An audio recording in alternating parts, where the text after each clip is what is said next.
Vamos voltar a conversar sobre esse novelão aqui.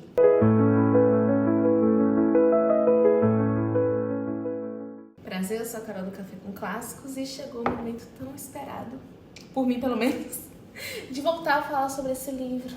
Se você ainda não assistiu a primeira resenha da parte 1 e 2, eu recomendo que você assista antes de ver esse vídeo, tá? Porque senão vai ficar confuso na sua cabeça. Pra eu não me perder muito aqui na ordem, né?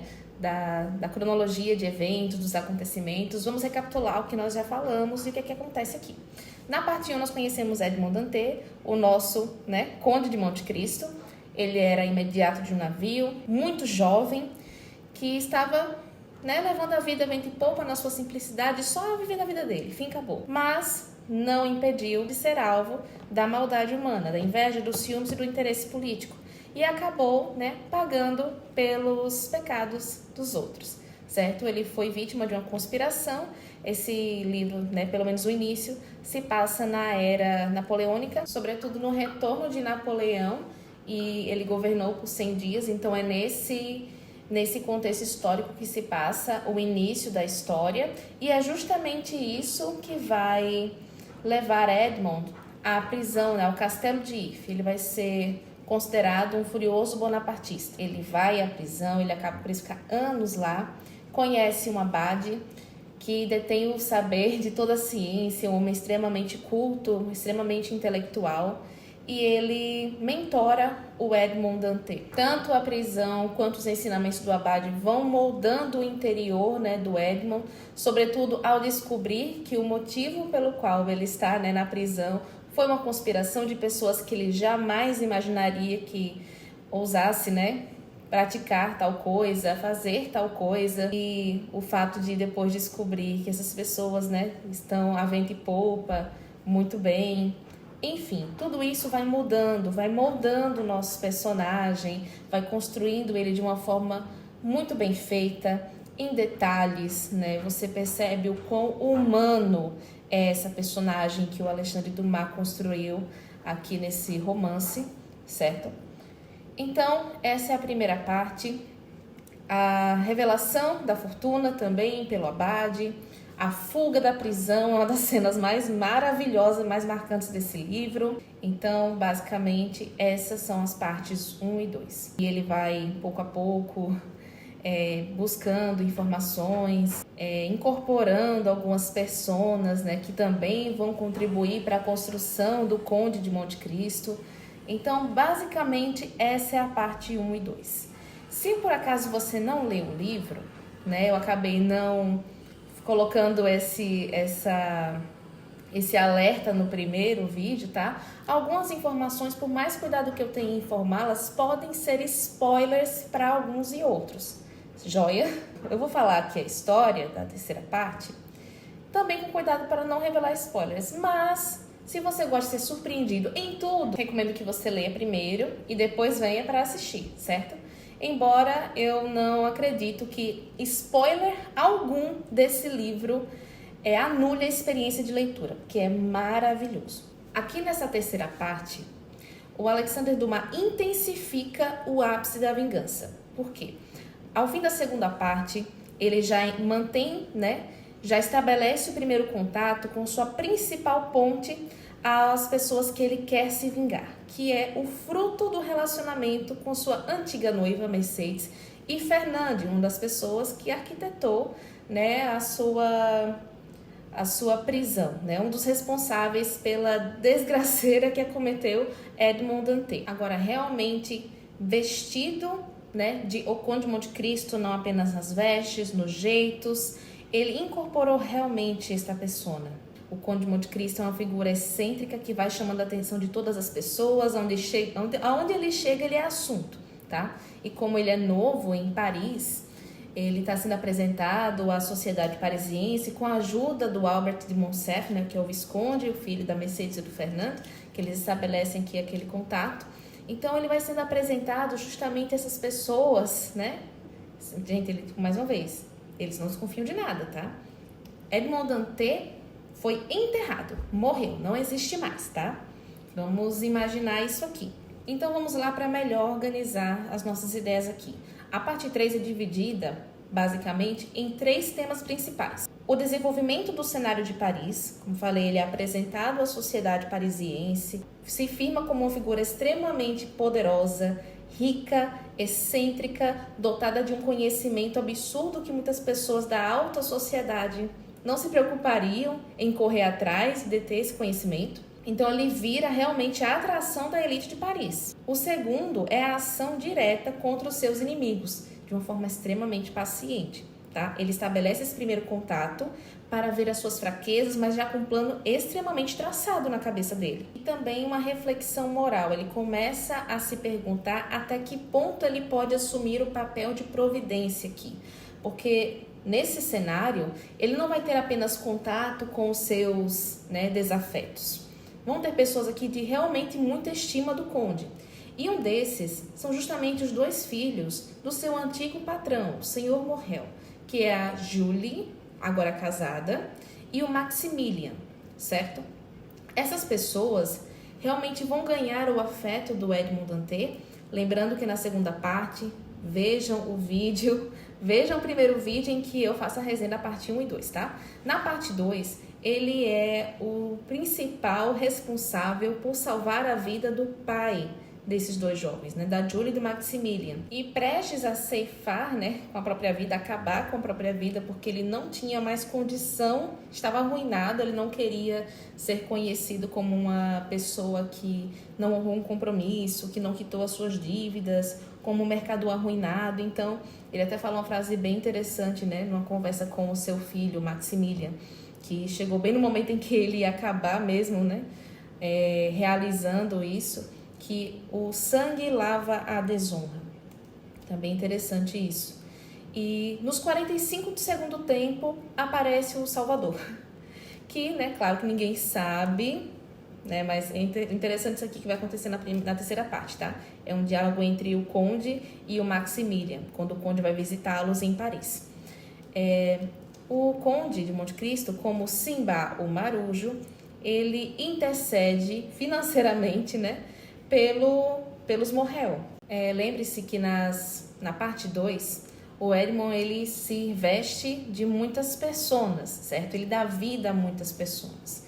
E algumas delas tiveram contato direto, intercedendo justamente com o senhor Morrel, que é um inglês, Lord Wilmore, salvo engano, e Simba o Marujo, certo? Sim, Simba o Marujo. E ele intercede de forma efetiva, financeira mesmo, tá? Ele coloca uma carta anônima, para Julie encontrar no local tal, enfim, endereço X, Y, Z. E era um valor, para que ele pagasse a dívida, quitasse a dívida, volta com o navio, enfim. O senhor Morrel é extremamente grato por isso, embora ninguém tenha ouvido falar de quem é esse Simba o Marujo.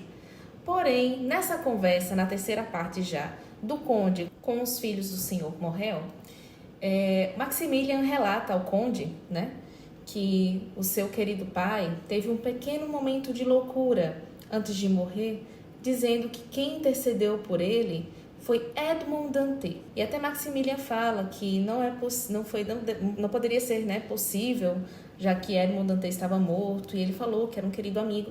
E o conde, como eu falei, ninguém sabe que ele é Edmond Dantès, ficou abismado com o fato de ter ainda pessoas tão gratas e de realmente comprovar a sua amizade, a sua afeição, a afeição do senhor Morrel, seu antigo patrão, por ele. Então, não são apenas os desafetos de Edmond Dantès que você vai encontrar aqui, tá? Vamos aos principais acontecimentos daqui, tá? Calderos. Se você viu a resenha da primeira parte, da parte 2, o Abade Busoni, é esse nome? Acho que é. Entra em contato, o Abade Busoni é o Edmond Dantès, tá? O Conde de Monte Cristo. Enfim, disfarçado justamente para colher informações. Ok. E dá um diamante para o Calderos depois que ele revela tudo. Só que o Calderos também não era flor que se cheire. Ele não compactuou com a conspiração, contudo ele foi extremamente omisso, ele não era flor que se cheire, enfim. Ele acaba se desgraçando com isso. Ele acaba cometendo, 2 atrocidades aqui por conta desse diamante, e isso só mostra apenas sua degradação moral mesmo, tá? Então ele não era flor que se cheire, não. Então, o Conde de Monte Cristo, através desse diamante, né, usa ele como uma espécie de experimento para o seu propósito maior, né, com as pessoas que realmente efetivaram essa conspiração, que escreveu a carta, que realmente entregou a carta, e o Villefort, né, que era anteriormente substituto do procurador do rei, aqui ele já é efetivamente o procurador do rei, que o prendeu de forma injusta, né, para poder acobertar tanto ao pai, mas principalmente a ele, salvar a pele dele. Então, aqui, o que você vai encontrar é o conde estabelecendo esse contato como se estivesse jogando um jogo de xadrez, em que apenas ele estivesse movendo as peças e da forma mais paciente e estratégica possível. Pouco a pouco, ele vai colhendo tudo aquilo que vai desmascarar não apenas o que fizeram com ele, né? Não exatamente apenas isso que ele vai usar como instrumento para desmascarar e acabar mesmo com a vida de seus conspiradores, né? Ele vai utilizando todas as ferramentas possíveis que ele vai descobrindo ao longo dos anos para poder arruinar a vida de seus algozes. Então vamos dar aqui alguns exemplos. Quando ele vai estabelecer o primeiro contato com o Danglars, que era o contador do navio, que ele era imediato, né, que efetivamente escreveu a carta-denúncia, ele aqui é um barão, dono de um banco. Então, o Conde de Monte Cristo, ele veio com uma recomendação de Roma, dizendo que ele queria tal limite no banco dele, certo? E o Conde de Monte Cristo, ele é uma figura muito excêntrica, né? E o barão ele tem uma certa desconfiança a princípio e dá umas respostinhas que deixa a pessoa sem reação. Então, o pessoal acaba meio que se subjugando, se submetendo à figura do conde. Ele demonstra realmente esse poder, esse respeito, essa postura, a forma que ele fala. Muitas dessas coisas ele aprendeu até mesmo com o próprio abade, né? Não exatamente o abade não ensinou exatamente para que ele aplicasse, né, a sua vingança, mas ele utilizou os ensinamentos do abade para isso. Então, assim, ele estabelece esse primeiro contato com o Danglars, pegando um valor de crédito no seu banco de 6 milhões para um ano, algo assim. Então, ele já tem um cliente muito rico que ele quer manter. Joia, foi o primeiro contato. O primeiro contato que ele teve com o procurador do rei foi justamente salvando a sua esposa, a sua atual esposa. Lembre que na primeira parte ele estava noivo, certo? Ele já não está mais com a sua primeira esposa, que é falecida, acabou falecendo, então já está com uma outra moça, né? Outra esposa.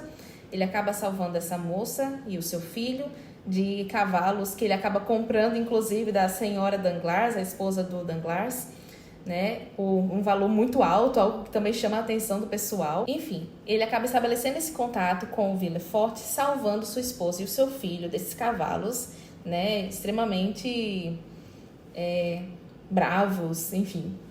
Salva eles, justamente de forma estratégica também. Ele sabia que os cavalos eles não eram tão mansinhos assim, por isso comprou, porque eles eram também muito bonitos. E acabou devolvendo para a senhora Danglars, e a senhora de Villefort pediu emprestado. Enfim, é um negócio meio confuso ali. E ele usa até isso, até o imprevisível, de forma muito estratégica. Ele é uma figura muito esquisita e interessante. Estabelecido esse contato, ele vai visitando o pessoal, vai marcando jantares para ter esse contato. E, obviamente, o contato que ele teve com o Fernand, né, e consequentemente com Mercedes, foi por meio do Albert. Inclusive, são justamente eles, né, os primeiros que têm esse contato com o conde, porque o Albert abriu as portas de sua casa por conta da sua benfeitoria de ter salvado ele dos bandidos em Roma, certo? Basicamente, essa terceira parte é ele movimentando o jogo, é ele arquitetando a sua vingança de uma forma muito orquestrada, muito bem orquestrada, de forma paciente, impactando a sociedade parisiense, a elite parisiense, com a sua forma de viver. E assim como nas partes 1 e 2, há aquelas características de histórias dentro da história. Realmente é uma referência direta, não só de estrutura, mas é também muito citado aqui, As Mil e Uma Noites. Então, com certeza, o Alexandre Dumas e o Auguste Maquet, que foi o seu ghostwriter, leram As Mil e Uma Noites para poder se inspirar muito aqui, tanto na estrutura como nas referências. O ritmo na terceira parte é de uma tensão constante, mas de forma sutil também, porque é muito paciente, ele vai arquitetando de forma tão sutil, tão paciente, e muitas vezes até debaixo dos olhos deles, e ninguém desconfia de nada. É como se ele fosse um maestro de uma grande orquestra em que ele está tocando todos os instrumentos dessa orquestra. É como se ele estivesse jogando um jogo de xadrez e damas, em que só ele está movendo as peças, sabe? Diante de todo mundo e ninguém está percebendo. Nossa, é maravilhoso. Leiam, gente, leiam. Tô ansiosa já para poder fazer a resenha da parte 4 e 5 aqui. Achei melhor segmentar dessa forma, né? Para que vocês vejam com calma. Tô com pena de terminar esse livro, já tô com saudade. É maravilhoso, super indico para vocês.